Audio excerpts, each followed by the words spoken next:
So hello, good evening, hello. Hi, Melina. I'm very happy and honored to welcome you, Luciano, in our 20th, actually, Corporate Responsibility Annual Conference. Luciano, let me start by sharing with you that I have read the UNICEF report. Actually, the whole summer I was reading the UNICEF report. So today, I wanted to share with you that actually I feel fortunate that we're exposed to a diversity of user insights. Today we know more. And of course we can engage in a more thoughtful examination of the underlying barriers that prevent our children from advancing in society. However, and after reading the report, I have to admit that I did not have a clear idea of how widespread, and I mean widespread, is child poverty across Greece. Other issues, of course, facing children, such as inaccessibility to mental health services, the childhood obesity, the rise of childhood obesity, the lack of opportunities for our children after leaving the educational system, violence or discrimination, okay, those are issues that we are used to discuss, it's commonly discussed issues. But now looking at the available data of the report, I have to admit that I'm a little concerned, or actually I'm very concerned. I believe that we need to open ourselves to a more critical, honest discussion about deeply rooted cultural norms and structures, including racial, gender, ethnic, and class biases. So to conclude, and of course, I need to hear you, Luciano, today, and we all want to hear you. I strongly believe that we made impressive progress on these issues, okay? But some social and economic progress cannot blind us to the reality that far too many are left behind in every corner of this country. So, Luciano, I would like and I would appreciate if you could share with us or just comment on some of the key findings of the 2020 situation analysis of children in Greece. Okay, thanks for the opportunity. Hi, everybody. So the context of the analysis that we undertook is because UNICEF opened an office here almost 2 years ago. It's the first time UNICEF has ever been formally in Greece. And so the first thing we need to do, of course, is understand what is the situation and where should we invest our resources and what should we prioritize. So this exercise... And it's very important that you mentioned that it's the first time, actually, that UNICEF has opened offices here in Greece. Indeed. You know that it was a misunderstanding for many years regarding UNICEF. There have been many UNICEF incarnations in Greece over the years. I have the honor of being the first ever representative appointed to the country. So this exercise was not done in isolation. It was done with 9 ministries over almost 9 months with broad community consultation. I would also make the point that none of this data is UNICEF's data. We did not collect or do one single questionnaire. This is data that already existed within Elstat or within the administrative data of ministries. It was in the public domain. So I was not like Tom Cruise in Mission Impossible finding the USB under a stone in Zapion or anything like this. It's out there, yeah? What we had the chance to do was put it in one place in a very digestible form and let people see very clearly what are the challenges that our children face and how can we do something about it. So it's a story of 2 halves, genuinely. The first half, as you mentioned in your introduction, is that Greece has made extraordinary progress since those very difficult years after the war and the civil war. I mean, if we look at the numbers back then, they were shocking. 1 in 14 children died before the age of 5. Malnutrition widespread. Even up until the mid-70s, only half of our children were going to secondary school. In the mid-80s, vaccination coverage was still only in the mid-70%. So it's a different country compared to 70 years ago, and we should acknowledge the 20-plus governments that have come and gone in all that time, and all the efforts of the corporate community and philanthropists and everybody else, the progress is phenomenal. That's one half of the story. The other half of the story, the less happy half, yes, is that we still have possibly the highest proportion of excluded or left behind children in all of the European Union. We fare better in some indicators than others, but as a collective, we must do better. And I'll give you some examples to demonstrate the point. If we look at child poverty, which is measured in the same way across all of Europe, we have almost 1 in 3 children living under the poverty line, and almost 2/3 of those are in extreme material deprivation. That puts us in the 3rd highest poverty rate in Europe, behind only Bulgaria and Romania. Romania, yes. So in absolute terms, it means about 2 million children, around 570,000 are struggling or extremely deprived. If we look at institutionalization, we are still a society that believes it is a reasonable, acceptable policy response supported by civil society to put children in institutions and orphanages. Yes. So I have to give credit to an extremely assertive effort by the Ministry of Labour and Social Affairs now, led by Deputy Minister Thomaidou, who we're very pleased to work with, to find alternatives to putting children in those places, because it's a deprivation of the right of every child to be within a family, exactly. environment. But it still happens, I wouldn't say every day, but almost every day children are being admitted to these kinds of facilities. Yeah. Obesity, we have the sad status at the moment of having the most overweight and obese children in all of the EU. Yes, I saw that. We have close to 40%, or 2 in 5, either overweight or obese.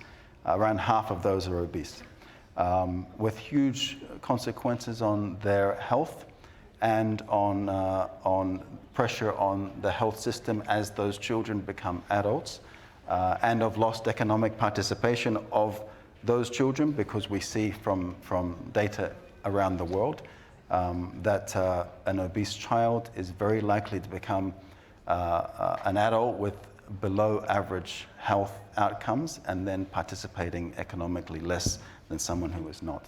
So that one's a huge challenge. That's around 600,000 children today are falling into that category. We look at education. I mean, in the hundreds of people I've spoken to in my short time as a guest here, I think that's the subject that is closest and most passionately felt by most, if not all, Greeks, particularly Greek parents, who are often paying a lot to substitute for an education system yeah, that they don't feel is serving their children. And then if you look at what happens after a child leaves school or a young person leaves school, even though we've come down a long way from the stratospheric rates of youth unemployment during the financial crisis, we still do have the highest rate in the EU. It's hovering around 33-34%. And if you then look one level deeper into those young people who are not just unemployed, but also not in any form of education or training, it's 1 in 5, which is not a formula for any inclusive, sustainable economy looking to the future. So I say this, it's difficult to say these things to a Greek person and to all of you, because I know it runs very much as a counter to the narrative within our society of how much we love our children, and every son and daughter is a prince and a princess in their home. And I don't doubt that that is true, and that the love for each child is there. But what the numbers tell us is that as a joined up society, we haven't necessarily walked the walk, because the numbers don't lie. There are many reasons why those numbers are what they are, but they are what they are. Yes. So perhaps to conclude on this first query, let's say, I mean, we can confidently say that there is no single governmental entity or institution or act that has created the situation that we see today. It is an accumulation of decades and decades of an incomplete policy and legislative agenda for children, of fragmented services and accountabilities for those services, that we don't spend enough money on our children as a state. They are not a priority beyond the political rhetoric. And we can't deny that the issue of culture and those traditions that are harmful to progress for children, they require often difficult discussions where we have to reflect very deeply about who we are and what we believe and how we manifest those beliefs and the behaviors and choices that we make for our children, because they rely on us, and their best interest should be the number one criteria. And the fact is that these kids, they don't protest in Syntagma Square. They don't vote. Yes, they don't vote, and yes, exactly. So we are their voice, and that's our obligation to them. Yes, we have a big obligation to them. I don't know where to start and where to finish. I believe that we could just discuss all those findings for 2 or 3 hours, and we could not conclude. If I would just discuss some of all those findings, and it's something that actually I cannot remain silent or ignore, and is the huge problem of violence against children. Okay, we have a huge problem against women and children regarding violence. However, in the last years, there has been a huge global movement highlighting the prevalence of violence against women. But what about children? I mean, what about children? And what happens to all those children that are victims of family violence, bullying at school, or they're just scared? I would like you to comment about this.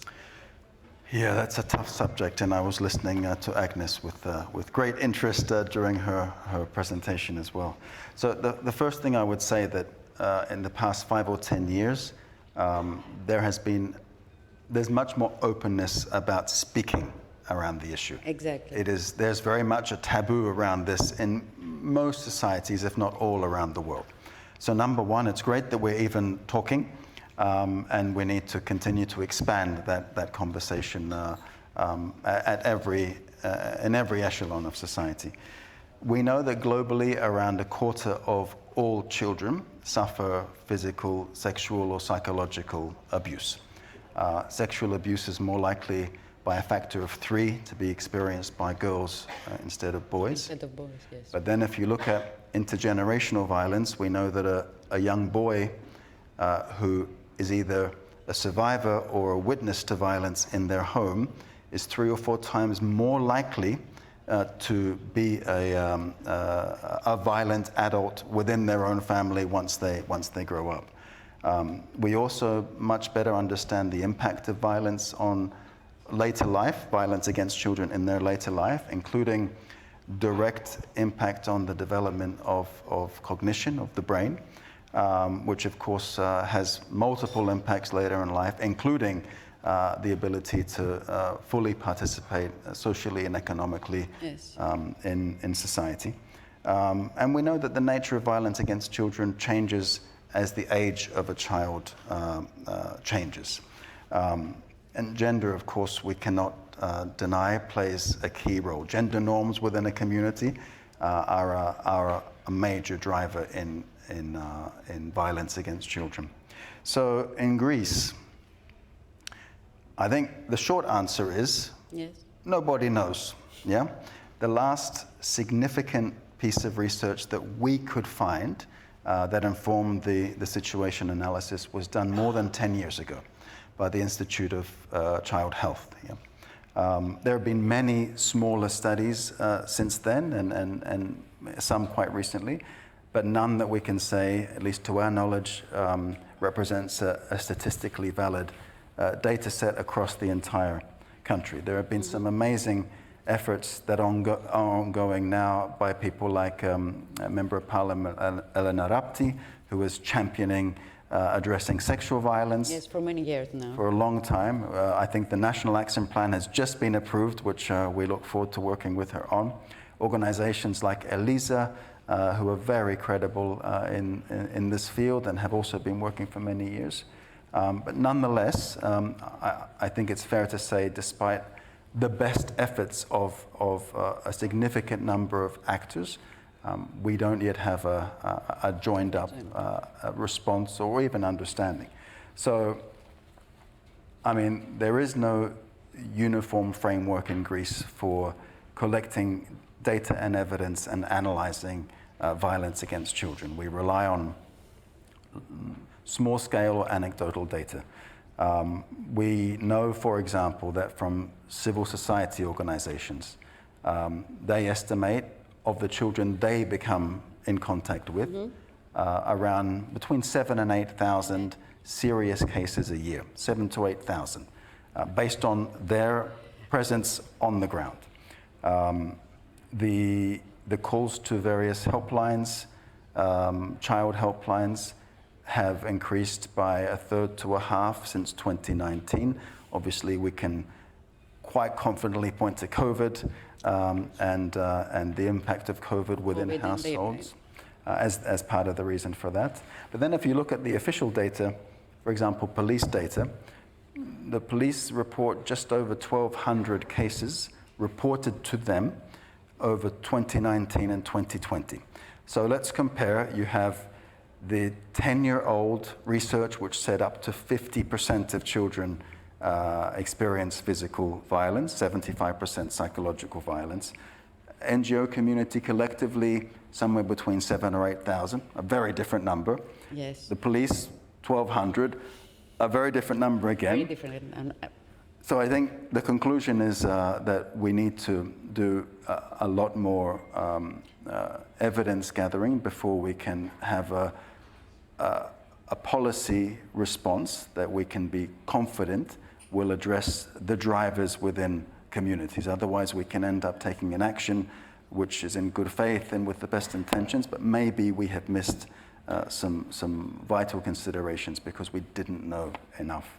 So in terms of the drivers, I mean, the first I would say, and again, I apologize for all the bad news, but Greece remains in 27 out of 27th place in the EU Gender Equality Index. And I'm sure every woman in this room has experienced in their lives, both as children and adults, what that means in Greece. Yes. Whether it means the efforts that are made to get into management or in the boardroom, which women are vastly underrepresented here. We have less than 20% of our members of parliament are women, similar number in the cabinet of today's government, by the way. So that is the pointy end, that is the result of everything that has come before. But we can't underestimate the effect that has on a young girl and a young boy who sees these roles playing out in their community and their family, and it shapes their belief in what's possible and what's not. Forgetting structural issues, it shapes the potential. Yes, it's very clear, but fortunately I think that we're in a situation that this has started to change. Of course, that's why I mentioned cultural norms. We have a long way. It's definitely changing. I mean, and culture does evolve over time, which is important. So I'm not saying that we're static and there is no hope, not at all. But it's important to put on the table those things that we need to keep working on. It's beyond just culture. It also goes to, as I mentioned before, the institutions that are existing to respond to the needs of children affected by violence, either at risk or those that have experienced violence, around the codes of silence that persist within communities and households to talk about or report, and again, the individual's beliefs and attitudes around what's acceptable behavior and if they are held to account for behavior by their own families or by the authorities. Of course. So, I mean, perhaps, to wrap up this one, because I know we're short of time, for us, we'll be looking at the next 5 years to do really 3 main things to support the Greek state and every actor who's active in this field. The first, and I can't stress this enough, we must know more. We have to understand better what's going on. Yes. So we hope to be launching a major piece of research within the next few months, which will be a nationally valid piece of research with 1 or more line ministries. We invite anyone who wishes to participate to do so. Okay. And until that time, at least for UNICEF's perspective, we won't be investing significant resources aside from the emergency responses that we see come from time to time. So the second pillar, I would say, would be to destigmatize the conversation around this and find ways to better engage with communities and raise awareness that this issue is here. And let's talk about it openly, and let's bring those communities and families into the conversation. And last but not least, to expand the role of the state and the expertise that is within it to support these children, whether it's the police or the judiciary or social workers or wherever it may be. I mean, just as a sense, yes, in all of Athens and Thessaloniki combined, the 2 biggest cities of Greece, yes, we have 4 social workers dedicated to child protection in more than half of the population of the country. So there's a huge amount to be done. Talking about it is a huge step forward. Okay, Luciano, thank you. And just to conclude, I think we have 3 minutes. I would like to listen what you have to say regarding education and the overall quality of education in Greece. I mean, okay, we see that there are problems of access of education to education for some minorities, minority communities such as Roma, migrants, refugees. But having said that, I guess that my question relates to the overall quality of education in Greece. What do you believe? What you wanted to state, to comment? In 3 minutes? In 3 minutes. No, actually in 2 minutes and 16. 2 minutes and 16 seconds. Okay, this is really mission impossible now. You give me. I mean, I will go as fast as I can. Okay. SDG 4, and frankly, all of the SDGs. We can no longer talk about reaching the SDGs. We're more than halfway through. The world is failing on the SDGs. We need to talk about rescuing the SDGs, and SDG 4, first and foremost. UNICEF last week with UNESCO and the Secretary General Antonio Guterres convened a summit at the General Assembly in New York. We consider, and I'm sorry to use the word again, that we are in an education crisis of a depth that we have not seen since the end of World War II. COVID made it worse, for sure. We had 1.6 billion children out of school for protracted periods. But we have 1 in 3 10-year-olds globally who cannot read and understand a simple story. That is the single most telling indicator of the effect of decades of underinvestment and under-prioritization of quality education for our young people. And that applies pretty much across the board, I would say. For Greece, I give you the short version. Our 15-year-olds rank, according to the PISA scores, in 34 out of 37th place of all OECD countries. We have around 1/3 underachieve in reading, maths, and science. Yeah. So how this group of young people is expected to deal with the challenges that they will inherit from us, like climate change, like sustainable cities, like cyber security, when the fundamentals are being struggled with by 1/3 of all children, it's difficult to understand how we'll manage without a transformational effort. In terms of access, I mean, 15% of children with disabilities who enroll in primary school finish secondary school. So more than 8 out of 10 children with disabilities don't make it all the way through. If we look at minority communities like Roma, 45% of Roma 45, yes. Don't finish primary school. Primary, yes. The percentage of Roma who finish secondary and go on to tertiary is 3%. And on immigrants and migrants, obviously a very challenging issue for Greece in the past 5, 6, 7 years. Yes. We were not doing well at all. I have to give full credit to Minister Kerameos and her team and the Ministry of Migration. We went from 2 years ago having less than 1 in 10 refugee children in school. And now? Last year we had an enrollment rate of 95% because of a collective action which included the European Union. So quality, I think, as I said before, every parent doesn't need me to tell them.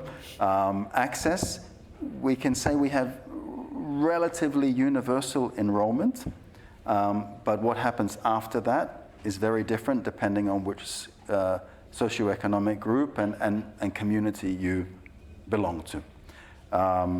That's the short version of the synopsis, but honestly, I feel completely redundant up here telling all of you who have either been through the education system in Greece or are putting your children in the education system in Greece. The challenge for us, I think, as a society is that where education in the good old days used to be the great enabler, the great leveler, yes, it's now too often the great divider, because those who can afford to complement or supplement or compensate for the quality that they feel their children are not getting will pay for it, either through private tuition or private schools or even sending their children away.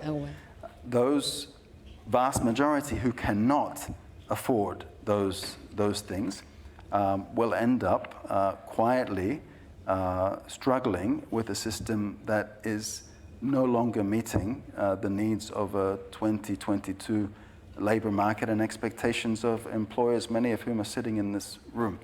So for me, the greatest opportunity of all of these different child rights issues that we've talked about is this. I think if we don't take a serious decision as a society to put aside politics and special interests and stop the very passionate arguments and the adversarial debates that even as a short-term person living in Greece have observed, yes, and make a decision that our children's best interests are the ones that we care about the most, and agree on a reform roadmap with every stakeholder around the table participating, we're going to be having the same conversation in another 10 or 20 years. And the last point I would make would be on what we spend.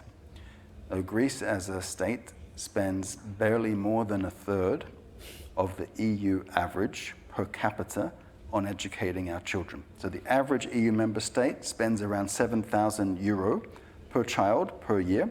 We spend 2,688 euro per child per year. So as members of the business community, I don't need to tell you that yes, if you invest, you get a return. And if you don't, then you don't. And right now, you said it all, Luciano, yes. We're not investing to the level that our children deserve, and it's an act of self-harm as a country, if I may say. Thank you very, very much. I hope that we had more time. Thank you. I'm still concerned. Thanks, Melina. But thank you. We can do it. Yes. We can do it. Hopefully. Ευχαριστώ πολύ. Thank you.